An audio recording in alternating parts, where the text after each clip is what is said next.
you grew up in the Great Depression, right? Just want to make Just want to make sure. Mm-hmm. I was pretty sure. I was like, yeah, okay. What was that like? I could answer that with two things. One, although our parents worked, there was no money. Children, whatever, we had nothing. The other thing is, I can remember going window shopping with my parents, and I would see, when I was a little kid, when I see something that's pretty neat in a window, I mentioned it. They simultaneously say, "We can't afford it." I don't think you ever hear those words today. That's the two biggest things I remember. How old were you? Well, it would be anywhere from 5 to 10 years old. Yeah. How was it for you, Nancy Lou? Well, being in a family with 6 children, it was very sparse. But we never knew there was more money than we needed. We were never used to any money. And when you don't have money, you don't think about it. Yeah, my dad really provided for us beautifully with the work he did, and my mother managed money very, very carefully. I wore my brother's leftover trousers and little suits he had, and I imagine a lot of the things that were given that we wore in clothing was given to us by our aunt, who was maiden. She never married until she was about 45 or later, and so she loved all 6 of us, and I know gave us beautiful gifts. I can remember a white bunny fur mitt at Christmas, and I mean that was the best thing you could ever get. For our Christmas, we would get 3 pairs of cotton panties and 3 pairs of socks, a coloring book, things like that. And we loved it. I mean, Christmas was wonderful for us. We never knew differently, so it didn't matter. I might get one present at Christmas. Yeah. We never went shopping with my mother and dad, except groceries. And sometimes we had to stay in the car while they shopped. We weren't shopping, we were window shopping. That doesn't mean you were buying anything. You went on a walk because you lived in that area. Yeah, right. But our dad would take, our big trip was to go on a Sunday in the car, in the Packard I told you about. We'd pile in, and he would just drive us around to nearby counties and nearby areas and tell us the history of them, what the name was. And that's how, even though I didn't live anywhere near Nanticoke or other places in the Poconos that we went, we heard about them when we drove through them and knew where they were. And after the end of our afternoon ride, we always went to the Hershey's ice cream store and got an ice cream cone. And that was the big treat that we had all the time. And it was wonderful. And if the ice cream ran down the side of the cone, our dad took care of that too. So we didn't feel deprived. Mother sewed, and she would get Aunt Grace's old coat, tear it apart, and make it into a coat for one of my older sisters, which passed down. And we didn't mind. I had a similar happened to you thing when I was going to elementary school.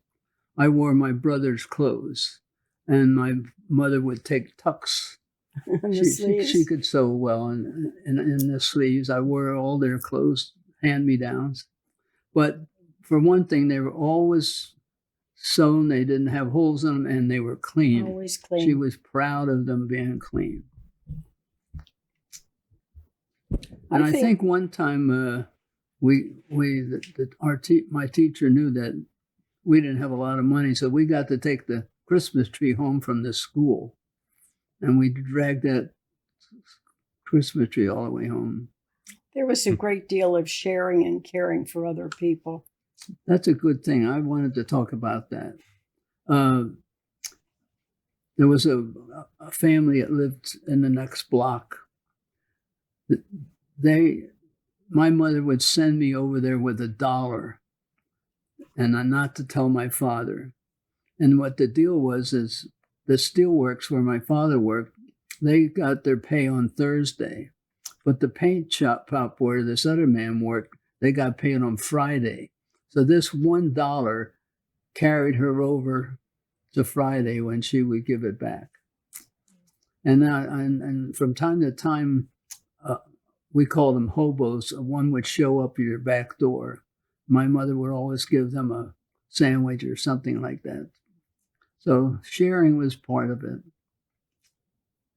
My dad bought my grandmother's little house that she had out in the country near Harvey's Lake, 3 miles from Harvey's Lake.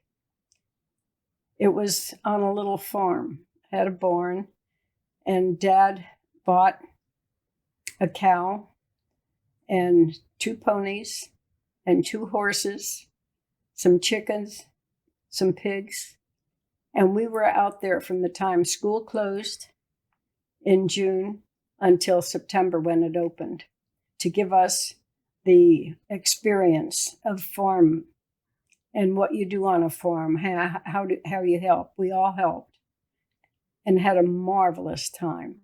But he didn't have to buy those ponies because they were for us. And he had a little cart for us. And we learned how to take care of them, how to milk a cow, how to do haying. It was just wonderful. So you couldn't do any more than that if you saved a little bit during the rest of the school year and provided that for us.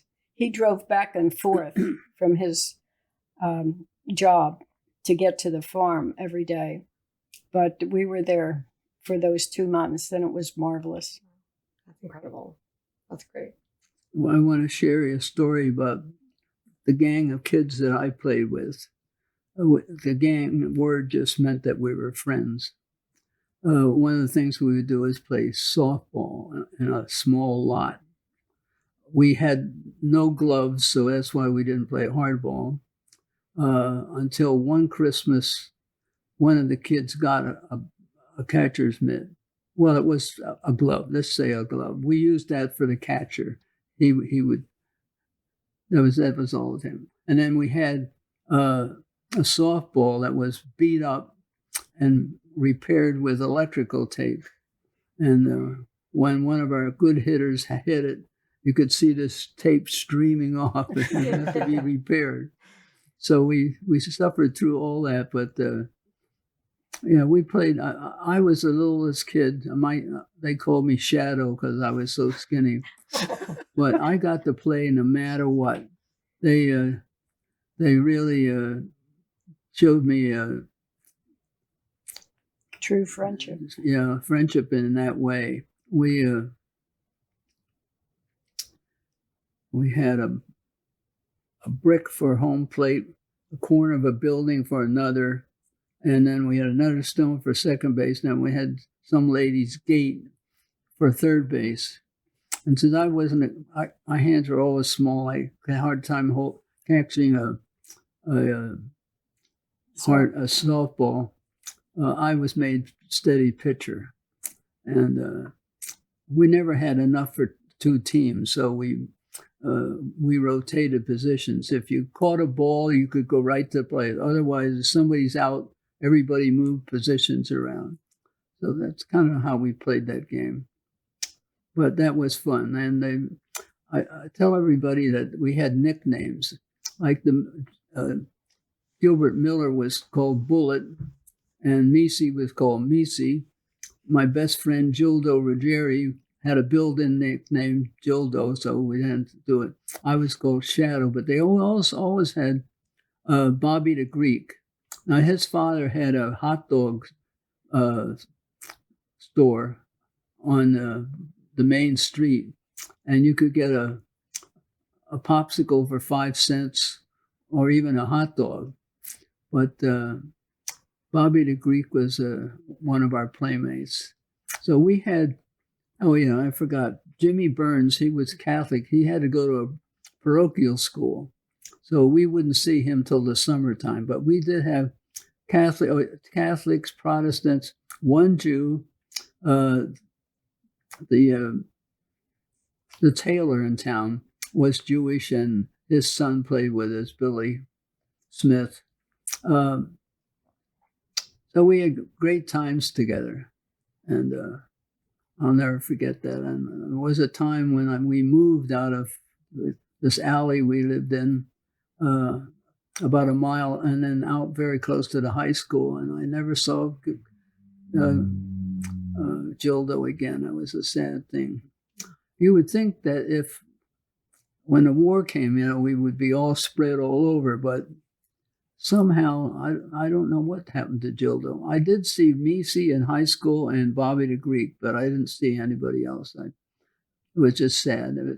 So only a mile or so away. But that was one of my saddest times.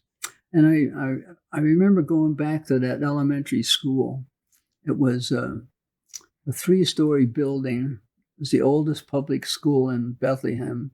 Had a big chain link fence so no balls would go out in the street. The building was one side. There was houses on this side, so I had another chain link thing. But it didn't have one in the back. But none of the recess was big time fun. And because I was so skinny, at lunchtime, I would go down to the basement, and they would give me a little bottle of milk and some graham crackers. I think I started school lunches. But the rudest thing is you had to be underweight. There was about 4 of us that went down every four. And then, of course, the fun time, many fun times, but one of them was May Day. Do you guys ever get involved in May Day programs at school? No. That was one of the highlights of the year. We had... it used to be a big day back in the day. We'd be practicing something that you might call square dance. This dance was called clap, stamp, bow. You clap, stamp, and bow, and then you twirl a girl around. It'd be like square dancing, that sort of thing. And we did that. And then they had dignitaries that would come in. The families would all bring desserts, and the main dessert was a little Dixie cup of ice cream with the wooden spoon. Have you ever been involved in that? The ice cream was always 3 layers. Yeah. And then, of course, at the end, the girls would do the maypole dance, twining the ribbons around. That was our excitement for the year.